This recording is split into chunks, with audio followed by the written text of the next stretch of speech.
તારીખ 4/11/2025 રોજ રાજકોટ શહેરના માલવીયનગર પોસ્ટેમાં આ ગુનાના ફરિયાદીએ ફરિયાદ આપેલ કે તેના માતા જે 83 વર્ષના છે, તેમની સાર સંભાળ માટે એક કેરટેકર રાખેલા છે. ગત તારીખ 2/11/2025 રોજ તેની માતાના ખબર અંતર પૂછવા ગયા હતા, ત્યારે ફરિયાદીને જાણવા મળેલ કે તેમના ઘરેથી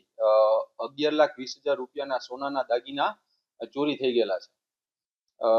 આ ગુના સંબંધે માનનીય ડીસીપી ક્રાઇમ સર જગદીશ ભાંગરવા સરની સૂચનાથી આરોપીઓને તાત્કાલિક પકડવા માટે સૂચના આપેલ હોય, જેથી રાજકોટ શહેર crime branch PI MR Gondaliya, PI Jadav તથા પીઆઈ ડામોરની ટીમની સંયુક્ત બાતમીના આધારે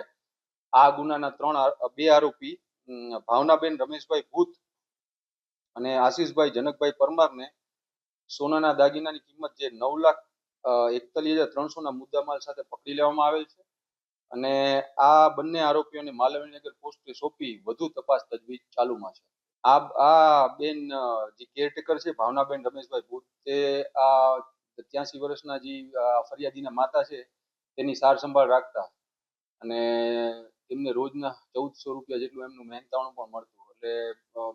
માતા પોતે શારીરિક અસક્ષમ હોય અને જેથી રોજ થોડું કરીને આ કેરટેકરે આ ચોરી કરેલું હોવાનું પોતે કબૂલાત આપેલ છે.